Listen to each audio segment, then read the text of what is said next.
Okay, so earlier in the show, we were telling you about Annicon. Now, like I said, if you're familiar with Comic-Con, Annicon is basically like a local version of that. It bills itself as a celebration of Asian culture, anime and things of that nature, and it really is. There was a lot of anime design type things going on there. There were a lot of people who did Japanese inspired artwork. And of course, there were Pokemon tournaments and all kinds of things like that that was very related to Asian culture. But it goes beyond that. It goes into kind of like Comic Con. People dress up as their favorite superheroes. They dress up as their favorite character from an iconic movie or TV show. Usually things related to anime, but there were some other characters there as well. And so it's a very, very interesting thing. And it was mainly the main age group you saw there was millennials. Now, millennials, if you did not know, refers to anybody who was born between, say, the mid 80s to the late 90s. So basically 20 somethings. Some of them are still in their teens. Some of them are knocking on 30 and getting older than 30. But basically the young people in America today, my generation. Now, my generation gets a bad rap. A lot of people say we're lazy, we're unambitious, we don't want to work, we're not paying attention to things, we're concerned with the wrong things. And I think a lot of this just comes from the negative stereotypes and the negative imagery that is produced in the media regarding millennials. When you look at the music that is said to represent us and the TV shows that is said to represent us, it really paints us in a bad light. So when I went to Annicon, my correspondent Mallory asked some political questions to some of the millennials there. And we got some very insightful answers that go contrast to all of these things that we hear about millennials. Let's take a look at some of it. Hi, Tasha. How are you today? I'm doing wonderful. How are you? I'm great, thank you. Now, Tasha, what issues do you feel are most important today in America? I feel like the most important issues, for one, is our resources. As people can tell, most of our resources are being damaged as the years go by.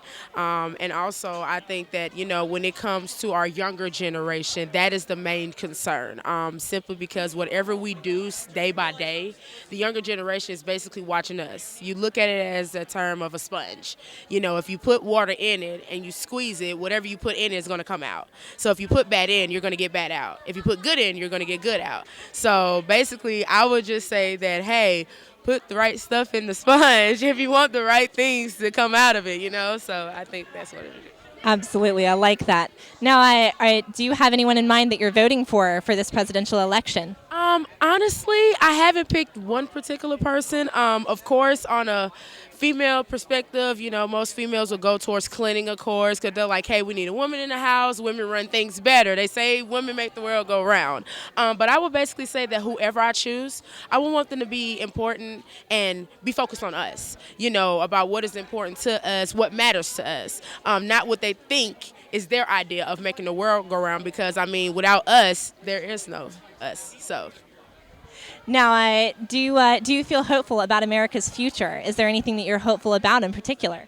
Yes, I am very hopeful for the changes that are yet to come. We have went through some drastic things, of course, especially the whole Flint situation with the waters and things like that. And I think that, the great thing about this country is that any tragedy that we go through, it tends to bring us closer. So a lot of people are like, it's one tragedy here, one tragedy there, so many. But I think in the end, it's going to bring us all closer together to understand one another. So I do hope for that in the future. Absolutely. Thank you, Tasha. I hope you enjoy the con today. Hi, Becca. How are you doing today? I'm doing pretty good. How about you? I'm great. Thank you. Now, I have a few questions for you. Who are you voting for? I'm actually leaning more towards Bernie Sanders because he seems to be the most promising in the sense that he's not demanding everything from everybody. He's just demanding that we actually get situated. Like, for example, the Obamacare thing. Now, while the idea behind it was probably pretty good back when it was first thought up, it kind of turned into total crap now. It's like, let's make health insurance a requirement instead of actually providing it like the government should. There's so many people that I know that are in the workforce that can't afford health insurance. Even off of the Obamacare, whatever crap that's going on, they still can't afford it. It's not affordable like it should be. Right, absolutely. Now, about our elected officials, do you think that it's possible for them to be honest and transparent about these issues? I believe it's possible, but the issue usually turns out to be one of those things of, well, with politics, it's always one of those things of where it gets muddled. Money ends up being the deciding factor, which it really shouldn't be, and yet it always ends up being, because corporate America has to be the thing or something. I don't understand exactly why money is always the issue, but it is. So until maybe we can take money out of the election, do you think that anyone can be honest in any future elections? I believe so. Honestly, like I said, with Bernie Sanders, I believe that he is far more honest than most of the other candidates that I have seen. I see. All right. And do you also have hope for America's future? I do. Honestly, I believe that once we get I'm not saying that Bernie Sanders is going to be the thing. You never know. By the time he gets in office, he might get railroaded by Congress. It's always a thing. It's like that is the issue with presidency is not always the actual deciding factor. It's mostly just the figurehead. The actual deciding factor is always Congress. Senate and Congress, everything has to go through them. If they say no, then it's not happening. So it's basically you have to convince the senators and everybody in Congress that this is a good idea and this is why. Absolutely. Absolutely. Well, thank you so much for your time, Beck. I appreciate it. I hope that you enjoy the rest of the con. How's it going, Joshua? Hi, I'm fine. Good.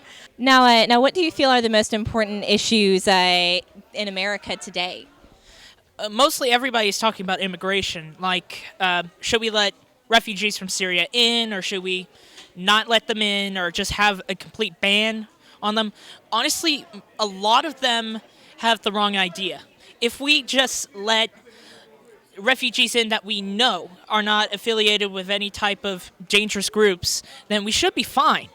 But most of the problems that we have with immigration is that all of the, systems that we have in place are kind of way too long.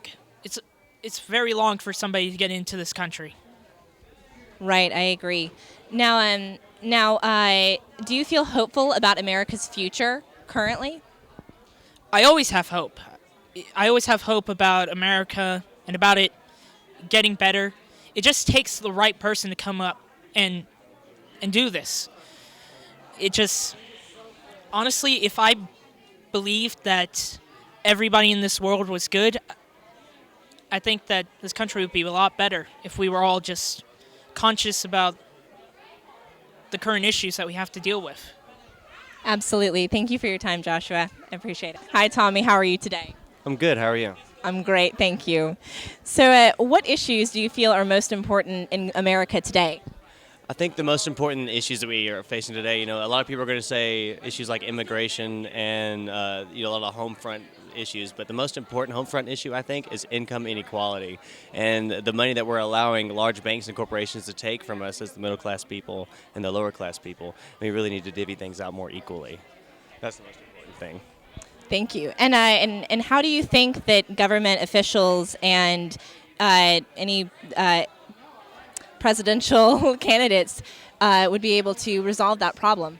Well, I think, as a whole, we really just need to reevaluate our tax system entirely. I mean, we have mega churches like Joel Osteen's church, which it incurs an enormous amount of money, but it's completely tax-free. And they're running businesses on the side. And you look at businesses like locally, the Center of Hope, which is a tax-free organization that operates a mechanic shop. It sells furniture and clothing and a bunch of other stuff, and there are multiple stores making thousands and thousands of dollars a day, completely tax-free, stealing it right out of the local government here alone. And that's just here. And that's happening all over the country.